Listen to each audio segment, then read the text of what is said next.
Hey guys, we're with the 2023 Kia Sorento SX Prestige Hybrid. This is the top line. It comes in around $45,000, but wait till my buying guide at the end, because I'll tell you if you should get this one or the more basic EX trim that comes in at a much lower price tag with less features. That EX will have the same powertrain as this, however. This is a 1.6 liter turbocharged 4-cylinder, mated to an electric motor, mated to a 6-speed automatic. You do have optional all-wheel drive on here, which is true torque vectoring. Total horsepower is around 227. I think it's around 258 pound-feet of torque. Miles per gallon is quite impressive. You should be able to get upper 30s around town. I'll tell you what I'm getting today once we start driving it. Closing the hood. I want to say this color is silky silver. Cass, what do you think of the color? Middle of the road. It's the most average silver I've ever seen. We'll wait for the solid waste division of Naples to go on by because it sounds like a freight train. This has upgraded LED projector headlights with this SX Prestige grade, and we do have upgraded LED daytime running lights here. If we come to the front, Cass, when the Kia Sorento was redesigned, it got the tiger nose front end to it. I think it looks really good. We got the new Kia logo up here. We got the glossy black finishings, glossy black at the bottom. I think it looks like a sporty, almost like a K5 up front. It looks really good. I've always liked the looks of this new Sorento. This SX Prestige has 19-inch wheels, which are standard here, but they're optional on the EX, which come with 17-inch wheels. On this grade, we also like a higher glossy finish on this little side decal. Cass, do you like this ornamentation here? I do. It adds something. Yeah, it breaks up what otherwise would just be flat and kind of boring. I totally agree. All right, we have silver roof rails, kind of to match everything here. Oh, and this also has the higher gloss finish like we have on that Fender D ornamentation. We have that here as well. It's a little bit like more cheap looking on the EX model for sure. So we come to the back. Kia lets you know it's a hybrid. They also make a plug-in hybrid of this. You also have other engine options that I didn't go over. There's the button, is down here. You can get a 2.5 liter naturally aspirated 4-cylinder. You can also get a 2.5 liter turbo. But honestly, I would rather have the hybrid. Cass, I know you'd rather have the hybrid so you can save on that gas those at the pump essentially. So come on back here, Cass. Let's talk about cargo space. If you're continually putting kids in the third row, you don't have a lot to work with here. Is there underfloor storage? The answer is no, not really. You have your floor jack there. You have a little cubby right in the corner there, but this would be tough to live with if you need space for 3 to 4 kids, because this is only a 4-seater. The hybrid only comes in a 6-seater, should I say. So 4 seats in the second and third row combined. So if you need to have the 7-seater, you can't get it in the hybrid. So something to think about there. I don't see any accessory ports in the back here for 12 volt, unfortunately. We do have automatic lift gate here. So let's go ahead and get in the back seat. Let's talk about what's going on here. I'll go ahead and take this from you. This model, this package SX Prestige comes with heated outboard seats and the sunshade. This is a great cup holder here for parents. I feel like if we need to put the kids in, we can put the cup right here and then put them in, and I really like that positioning of the water bottle holder there. Bose sound system in here. We also have a nice little skid plate door sill here for the Sorento. I think this is a good amount of room here for the kids. Totally forgot to mention that in the second row, you have access to 115 volt or 150 watt max output household plug here, which is awesome. You also have 180 watt 12 volts, so you could have one badass adapter that could go in there, power your devices. And you additionally have a USB A here. There's also 2 USB A's, one on this seat and one on that seat. So the connectivity here is really impressive. However, for a hybrid, Hyundai, I know that they can do more than 150 watts here. Toyota is able to do 1,500 watts, sometimes 2,400 watts. So it can be done. So hopefully in the future, they can update this with more than 1,000 watts of output and have a plug in behind the third row would be great as well. If you need to get them in the back seat, we have this pass through. There's not a lot of room. I was able to fit back there, but I wouldn't want to be back there for long. We have USB A's on each side. So one on each side. You also have cup holders back there, and I think a 12 volt. And you can fold down the seats with a couple switches in the third row as well.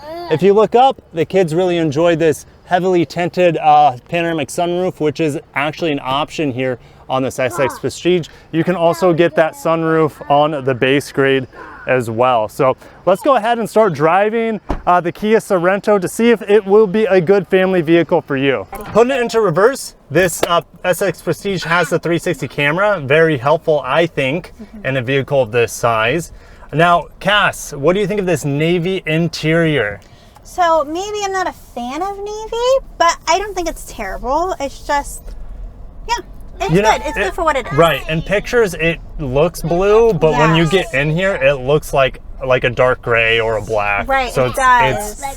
It's not like offending or offensive It's not at an all. offensive color. No. No, I just, when I picture a car, I don't picture navy. Yeah, you can get gray interior as well, which that's what we'd be getting with the sun here in Florida, having that lighter interior for sure.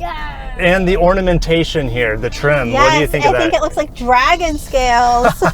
You know, that's perfect. I thought it looked kind of like a fence lattice, yeah. but you're more accurate because it is textured.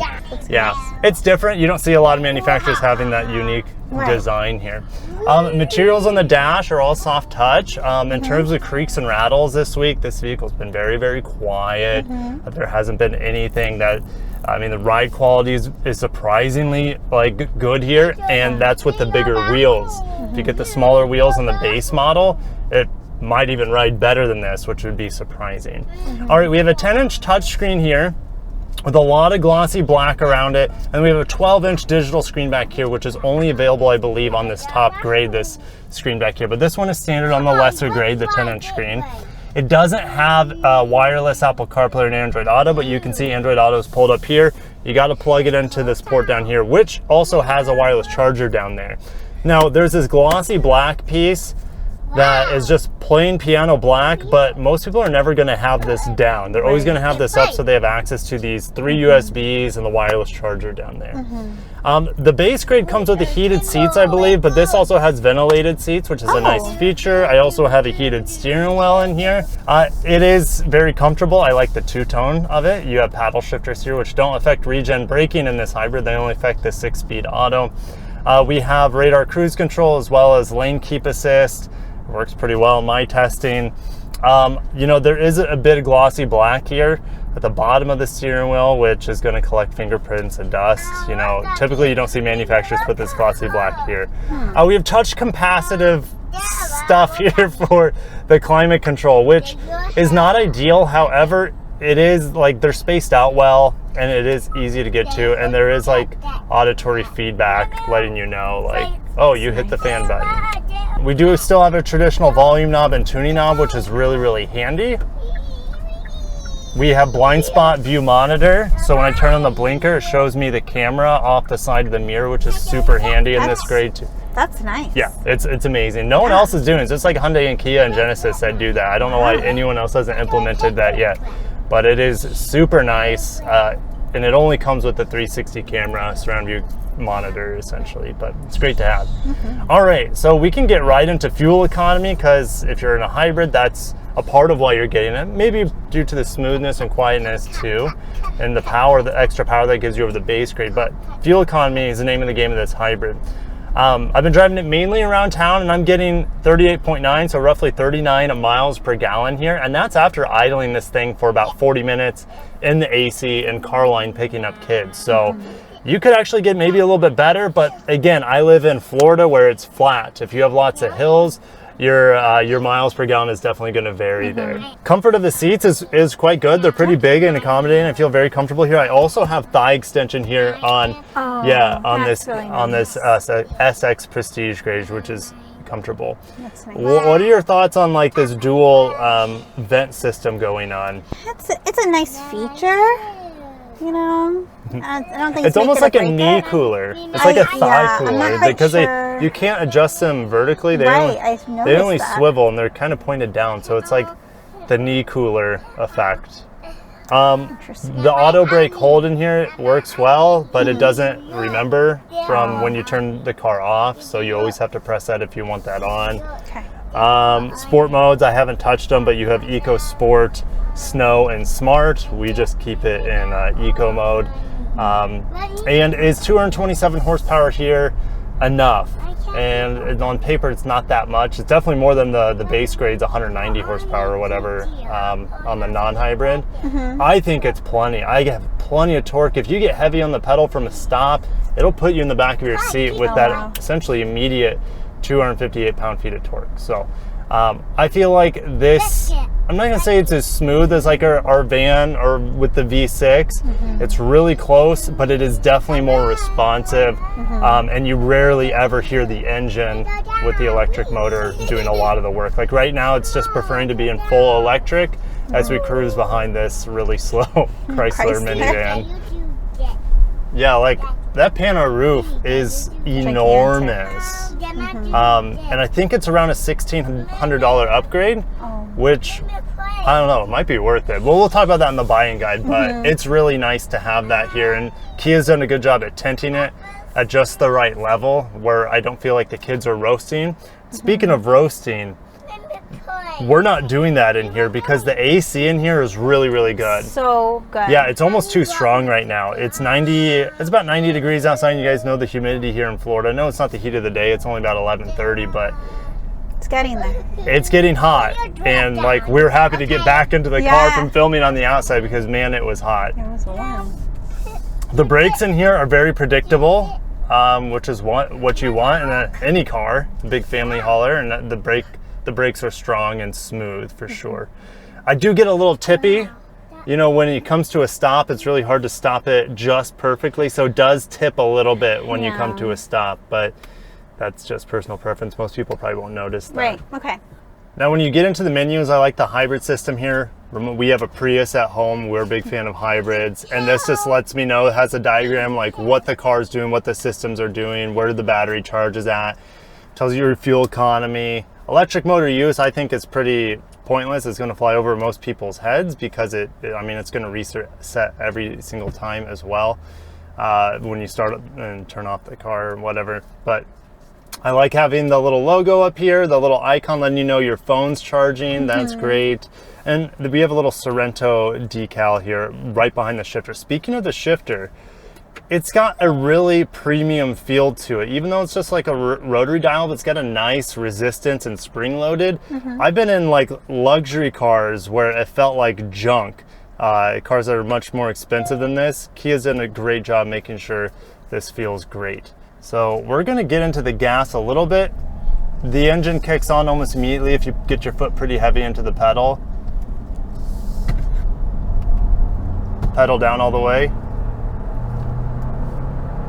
I think it picks up speed pretty quick and it's very smooth. It doesn't have a lot of gears to row through. You don't really feel the shifts for the most part because it's smoothed out with that electric motor between the engine and the transmission. So I really like this powertrain. I've reviewed it in many other products like the Tucson Hybrid, for example, and it's amazing in the plug-in hybrid setups as well. So this is absolutely the Sorento I would be getting. And let's go ahead back into the office to talk about which grade you should be buying. Or should be spending about 45 grand for this, or should you pocket, I don't know, 7 grand or so on the lesser model. All right, welcome to the buying guide portion of the 2023 Kia Sorento Hybrid. Keep in mind, like I mentioned when I was doing my walk around on the Sorento Hybrid, that there are 3 other powertrains. There's a plug-in hybrid, and I'm going to eat my words a little bit because I thought that the Sorento plug-in hybrid was not available in my area because the Tucson plug-in hybrid is not available in my area. The Santa Fe plug-in hybrid isn't available in my area, I don't believe. But the Sorento plug-in hybrid is, and it is $50,000. Even though it's off of MSRP, it is still way too expensive. Save 14 grand. And get the EX hybrid here, and you're going to save a lot of money here. You'd never be able to make up the EV range. This gets you probably around 33, something like that. And it is absolutely a no buy, in my opinion, for this price point at $50,000. There is the other 2 gas powertrains, one with 2.5 liters, naturally aspirated with 191 horse. That would be you're asking a lot of that powertrain in such a big vehicle, especially if you're loading it up with kids. Don't recommend, even though it's cheap, guys. Look, starts at $30,000, and yeah, it's like if budget's your only concern in a brand new car, I feel like you could absolutely spring for the extra 5 or 6 grand, get into the EX hybrid as well as the X line. So the X line and the EX give you that optional powertrain with massive power and torque, 281 horsepower and 311 pound-feet of torque. If you are probably towing, because you get the 3,500 pound towing capacity. If you're towing, that's the powertrain to get on the Sorento. But for the vast majority here, I'm going to recommend the EX, not the SX Prestige that we reviewed today. Yes, it was nice to have the leather and the ventilated seats and things like that and the big wheels, but it was about $45,000, and it was equipped with the pano sunroof, which is actually available on the EX. So like this, guys, is a $45,000 vehicle. I don't think it's worth it. I think the EX is worth every penny, though. So let's go to the EX. There's that silky silver. I mean, you got 3 different colors of silver essentially here: light, medium, and dark silver. Yikes. Black's too hot. The blue's nice. The red's nice. I'm usually a color person, so the blue or red would be ideal for me. And I don't get that blue navy trim on the interior, which is fine. I actually don't need leather. I'm perfectly fine with this synthetic leather. And let's get the light interior here. It looks great, even though it's synthetic. Like I mentioned, you still get the heated seats. You're going to have Android Auto, Apple CarPlay. You still get the big screen here. You just get a smaller screen between these 2 analog gauges. That's really the main difference here, in my opinion. Yeah, you don't get the sunshades in the back, but you can buy manual ones if you absolutely have to have them. And if you absolutely need 7 seats, then you go for the gas models, because that's not available here on the hybrids. But the cool thing here is you might be saying, hey, well, I don't have a pano roof on here. But guess what? You can get all-wheel drive too, which I don't need here in Florida. So that's going to save me $2,300. Absolutely don't need that. And I, the pano roof is nice. So, I could live with or without it, because the pano roof, while it's pretty, brings in a lot of light, it does make the cabin hotter, which even with the pano roof, the AC system in here didn't have any problem cooling it down. So honestly, in this vehicle, I would not mind having the optional pano roof here and letting all that juicy light and freshness in. So EX finished building with the pano roof, comes in under $40,000, save $5 grand over the model that I tested that had all-wheel drive and all the fancy bits and bobs on it. Now, in my area, I can actually find these brand new. They're getting price drops, ladies and gentlemen. So what did I say it came in at? $39,760. Not so fast. Now, this probably doesn't have the pano roof, which I'm okay with. So you can get these $36,000, right? I would skip the black one here. I'd get this guy right here, $36,000, and it's less than 100 miles from me. It's the EX trim with the light interior. Now, I want to show you guys something. But once I removed the gray interior and opened it up to the whole United States, you have 1,300 EX hybrids and 378. So there's a ton more EX out there. It looks like Kia knows that's where the majority of buyers are going to buy this hybrid at. $36,000. If you can find an EX, I think under $40,000 in your area, I think that's a pretty good buy. Look, this is $1,000 off of MSRP. This is $1,250 down. This one probably has a pano roof on it. That's why it has a sticker price over $40K. The Toyota Highlander hybrid, its greatest rival. There's only 31 in the same general area. And the lowest price for this, starting with the LE, is $42,000. I would be picking the Kia Sorento over this. Save $5 grand at least, because, man, they jump up in price really quick. And finding a Toyota hybrid right now is very, very difficult. There's just a huge backlog, huge demand. And yes, this is all-wheel drive standard. Like I said, here in Florida, it's kind of unnecessary, a little redundancy for the all-wheel drive. But anyways, I just wanted to point that out, that the Kia Sorento is a much better hybrid buy when you're comparing base trims versus the Toyota Highlander. If the Sorento is not big enough for you, Kia also has the Telluride. I haven't reviewed it yet, but it is typically well received from other reviewers. So yeah, thank you guys for watching. What are your thoughts on the Kia Sorento Hybrid? Would you be getting the EX trim or the SX Prestige? Would you be going for the turbo model or the naturally aspirated model? Let me know down below. Do you need all-wheel drive? All that fun stuff. I want to hear your buying experience. If you ended up getting this or a different vehicle, wonderful. Let me know down below if you made it this far. I appreciate you. Smash the like button, and I'll see you in the next one. Have a great day and peace.